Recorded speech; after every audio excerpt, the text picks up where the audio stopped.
So, hello everyone, I'm Fanny Darrault from France. Today, I just want to say that this project was actually at the origin from Dannhoff, and we worked closely together on it, so thank you, Guillaume. He's here also if you want to discuss with him. And so, let's go. So, does it work? Yes, okay. So first, I have no disclosures. So we are interested in gyral white matter, and we know that, yeah. Okay, thank you. So in the gyrus, different types of fibers converge, and we know that these fibers can be are from different categories: association, projection, and commissural. And with many years of studying white matter, we know more and more about how these fibers travel in the brain. We can describe the long fasciculi that they form, but however, there is still an area that we don't know much about, and it is how they enter the gray matter. So it is in part due to physical constraints, because it is close to the gray matter, of course, and there are a lot of crossing of white matter, so tractography has a hard time of following these fibers. To partially answer the question, some authors have used autoradiography in non-human primates. For example, Schmahmann and Pandya used autoradiography in macaque and describe how these fibers arrive near the gyrus. And they describe a model of strata in which short association fibers travel close to the gray matter. Then we can find long association fibers and striatal fibers. And finally, at the middle of the gyrus, we find projection and commissural fibers. However, this is a nice model, and we try to look into more how these fibers are organized when they enter the gray matter. And to do so, we took advantage of the advancement in technology in MRI, and we used ex vivo ultra-high field diffusion MRI in the macaque brain to study this gyral white matter, focusing in the precentral gyrus. So for the method, as I said, we scanned a post-mortem macaque brain. It was scanned on a preclinical Bruker biospec 11.7 Tesla MRI machine. The acquisition was actually performed by Cyril Poupon and his team at Neurospin Sera in France, and I thank them for this. And the combination of ex vivo and ultra-high field allows to have an anatomical dataset of 100 micron resolution, and for the diffusion dataset, 250 micron. So it was at the cost of a very long acquisition time. And then, with this diffusion dataset, we used a regularized streamlined probabilistic tractography algorithm included in the GeneCo toolbox from Sera also. So we did this tractography using 27 seeds per voxel, and this gave us a whole brain tractogram of more than 26 million fibers, just to give you an idea of the size of the dataset. And so then, as I told you, we focused on the precentral gyrus. So we only selected fibers going through it. And then we filtered these fibers into our categories using manually segmented region of interest. And so we focused on the 4 categories: association, commissural, projection, and striatal fibers. And finally, we used clustering and virtual dissection just to eliminate any artifactual fibers. So here are represented the 4 categories for the left precentral gyrus. And first, we wanted to look at how many fibers represented each category. And we found that association fibers represent 73% of the fibers of the left precentral gyrus, which is surprising as it is the location of the primary motor cortex, and we would have expected a bit more than 7% of projection fibers. So then, as I said, we are interested in understanding how these fibers enter the gray matter. So we focused on the interface between the gray and white matter, which is here modelized. And first of all, we used all the categories, and we looked at where these fibers enter the gray matter. And you can see 3 very high density spots. indicated by the arrows.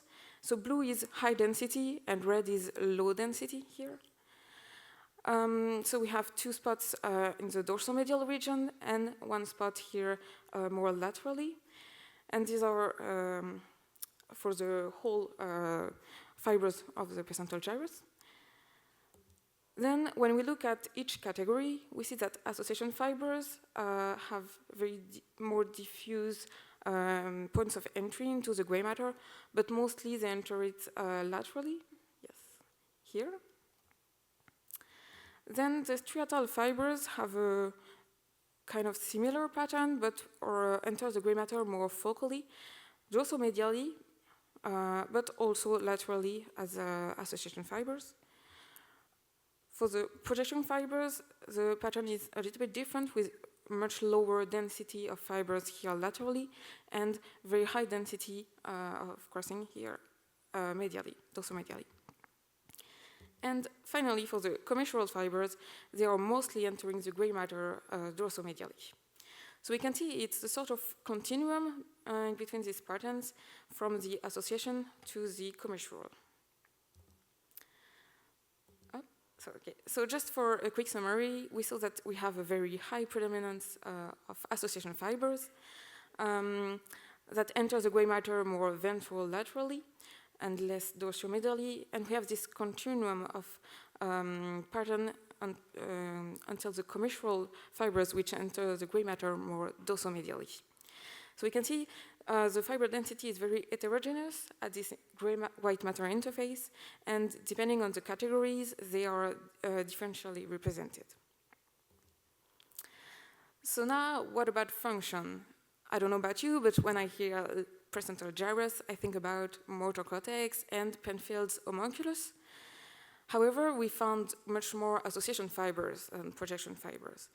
And when we looked at the literature, we found a nice paper by Gordon and collaborators, which used functional MRI in human. And they found a very associative area in the precentral gyrus and the motor cortex, which were actually in between motor specialized areas.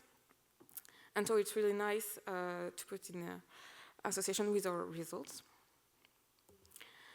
And so now what next? Because we used, our data show that we can access this information about how fibers enter the gray matter, and we studied it in the precentral gyrus, as it is a very conserved gyrus, both between individuals and between species.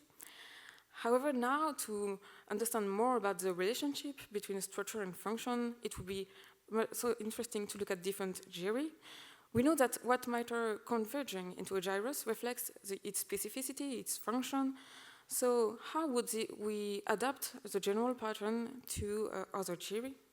And of course, to compare it with human would inform us about evolution and would build on the comparative anatomy. So I would like to thank everybody who collaborated on the project. We have a poster that you were welcome to come and see us to talk about our results. We also have 2 other posters that focus on methods that we use in the lab, manual segmentation, and also fiber dissection. Thank you.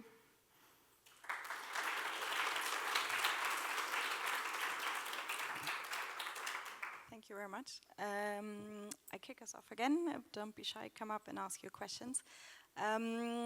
In order to see the white matter going into the gyrus, have you optimized your tracking to allow for the sharp turns that are closer to the cortex?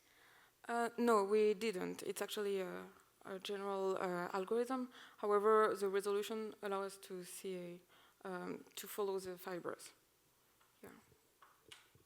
So maybe following up on that, I wondered if you saw a bias in the number of fibers that went to gyri versus went to sulci, and that's question number 1. And question number 2 is, you found more projectional fibers and commissural fibers medially rather than laterally, but could that just be due to the fact that it's hard to cross the big association tracks laterally? Right, so the commissural fibers have to go through that, and perhaps your algorithm was having some difficulty with the crossing fibers.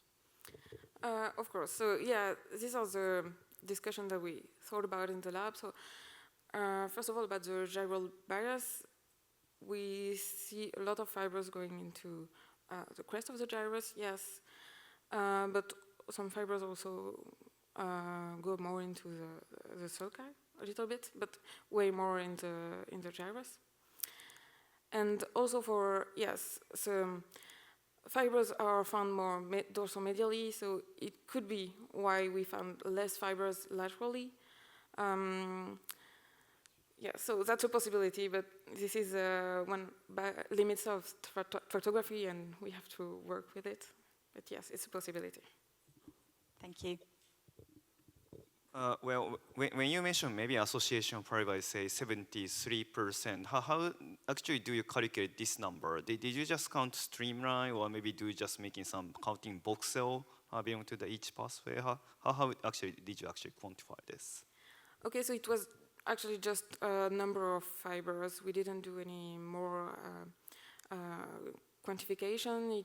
It's something we can do later, but for now we just contains the number of streamlines. Yeah. Thank you.